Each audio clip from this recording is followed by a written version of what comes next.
Bem, galera, agora que a gente já viu os filtros, vamos para uma série de vídeos sobre autenticação de usuários, tá? Nossa API agora não tem nenhum sistema de login e de registro de usuários, né?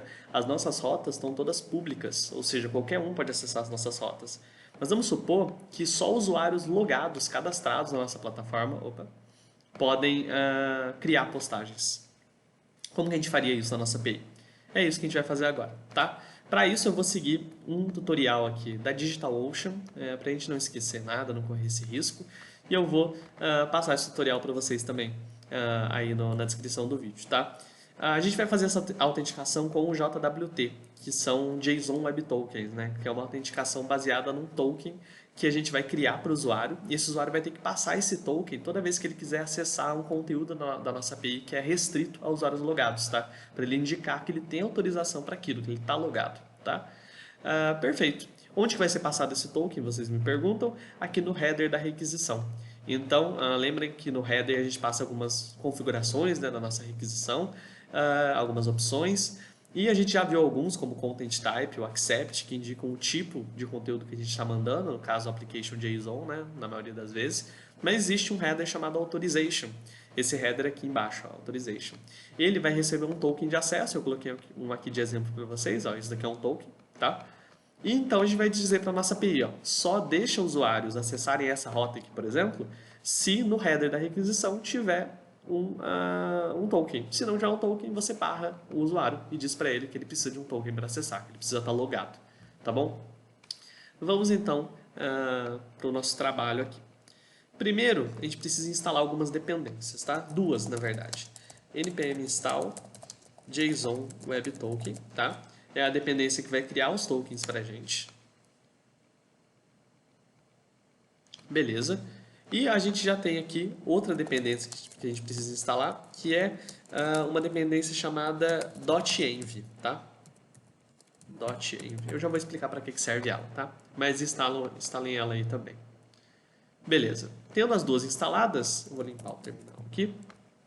A gente precisa fazer o seguinte. Aqui no nosso arquivo de configuração, o .env, né, que o Prisma acabou criando para a gente, tem aqui a configuração do nosso banco de dados, a gente vai criar mais uma variável aqui, tá? Mais uma variável global, digamos assim, né? Que a gente vai poder acessar aqui, que é padrão, né? Uma constante, que eu vou chamar de JWT Secret, tá bom? O que é esse JWT Secret? Pode chamar do jeito que você quiser, tá? Do jeito que você lembra o que seja. Mas eu vou chamar de JWT Secret porque isso daqui é uma chave que vai ser a base da criação de todo o token, tá? Os nossos tokens, eles vão ser baseados, a criação deles, em uma string que a gente colocar aqui, tá? Então essa string aqui pode ser qualquer coisa, pode ser um nome, por exemplo, Marcos, enfim, pode ser uma palavra qualquer. Isso daqui vai indicar a base de criação de cada token, tá? Ele vai se basear nessa string para ser criado.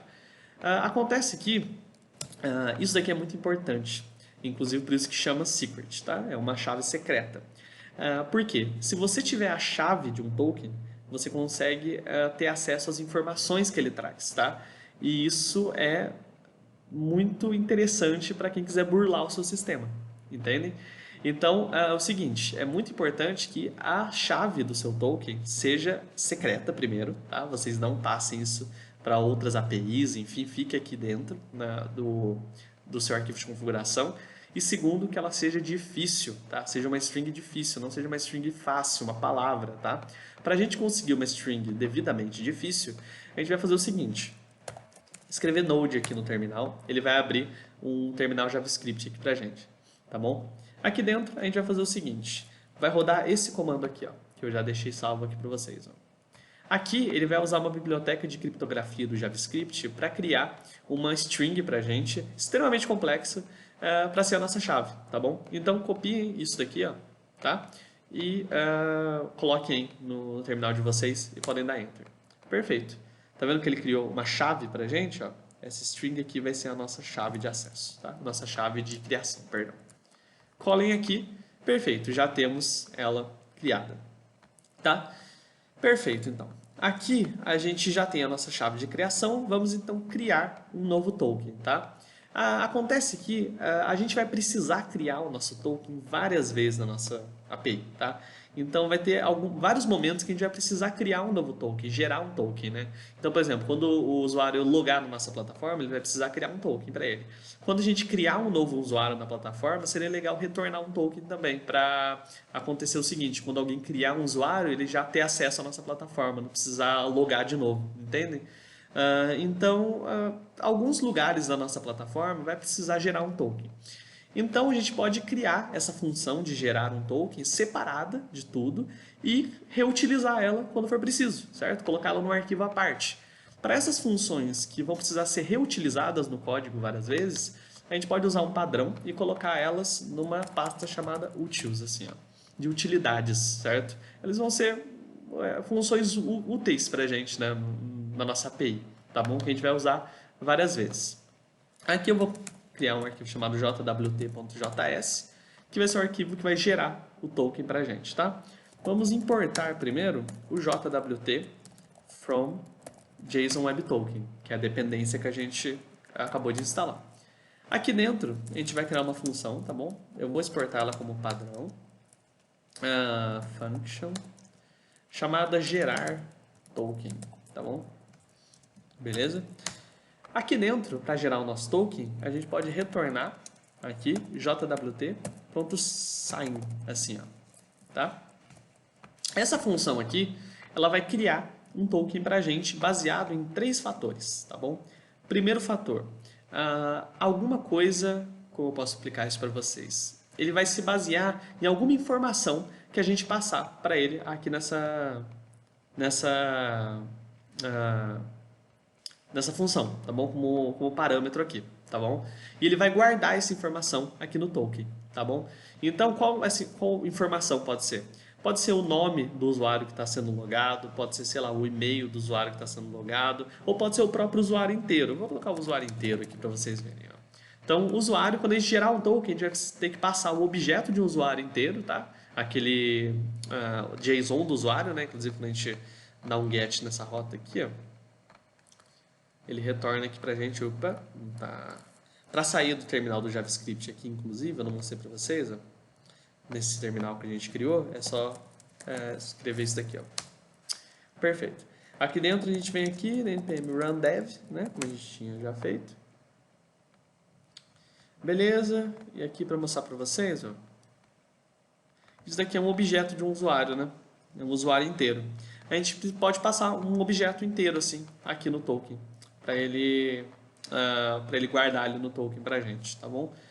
Enfim, vocês vão ver para que isso serve futuramente. Às vezes nem precisa ser o usuário inteiro. Eu acho que é até exagero colocar o usuário inteiro, mas só para vocês terem uma ideia. Então a gente passa aqui o usuário inteiro, tá? Segunda coisa em que ele vai se basear essa criação, na nossa chave, né? Essa chave aqui, ó, que a gente criou. E é para isso que serve aquela biblioteca que a gente criou do .env, né? Que a gente instalou, aquela dependência. Ela permite que a gente tenha acesso a essas variáveis aqui, tá bom? A partir disso aqui, ó, process.env.jwt-secret, tá bom? Perfeito. Você vai passar aqui process.env está acessando isso, né? Essa variável e o nome da sua variável aqui. Beleza? E por último, a gente passa um objeto aqui, ó, indicando para ele essa função aqui, ó, essa propriedade, que vai indicar para a gente em quantos, como eu posso dizer, em quantos segundos o token vai expirar, certo? O token ele não dura para sempre. O token ele expira, certo? Então vamos supor que você quer que o usuário ele fique logado na sua plataforma direto, assim, sei lá, por 4 horas. Depois de 4 horas ele tem que fazer o login de novo, tá? É aqui que você vai indicar, tá? Então aqui eu posso colocar, por exemplo, 1800 segundos. É o exemplo que eu acho que o DigitalOcean dá aqui no tutorial deles. Cadê? Ah lá, 1800 segundos, que é 30 minutos, né? Então, aqui em 30 minutos o token vai expirar e você vai ter que fazer login de novo, tá? Gerar um novo token. Perfeito, já temos a nossa função feita. É isso aqui, tá? Isso daqui cria um token pra gente baseado em 3 fatores, tá? Espero que tenha dado para entender. Beleza, onde que a gente vai chamar essa função? Podemos chamar aqui no controller de usuários, talvez, né? Então, quando a gente criar um novo usuário, além do usuário ser criado, ele vai criar um token para ele também. Gerar... Opa. Na verdade, eu vou chamar de token, né? Porque ele vai retornar o token para mim. Token, aqui, eu vou usar essa função gerar token, ele já vai até importar aqui para mim. Eu não sei porque ele sempre não importa com a extensão, mas precisa, .js. Aqui, gerar token. E aqui a gente vai passar o quê? O nosso usuário, né? Então, eu vou passar o usuário que acabou de ser criado aqui, tá? Usuário. Perfeito. E aqui a gente vai retornar para a gente o token, tá? Então ele vai retornar para mim o usuário que foi criado e o token que ele acabou de criar para a gente poder utilizar ela nas próximas rotas que o usuário quiser acessar, tá? Aqui então a gente pode criar o nosso usuário, eu vou colocar para post, acho que eu já tenho um body pronto aqui, ó. Vou diferenciar o e-mail, colocar um e-mail, enfim, aleatório aqui, só para a gente criar um post e vocês verem. Aí, ó, criamos um usuário, tá? Ele retornou o usuário para mim e retornou um token, tá? Perfeito. Esse é o nosso token que a gente vai poder acessar nas próximas rotas, tá? Na próxima aula, então, a gente vai ver como proteger as rotas, né? Como indicar para o JavaScript que essa rota aqui, por exemplo, precisa ser protegida e só alguém com um token pode acessar ela, tá? Mas isso a gente faz na próxima aula, tá bom? Até mais.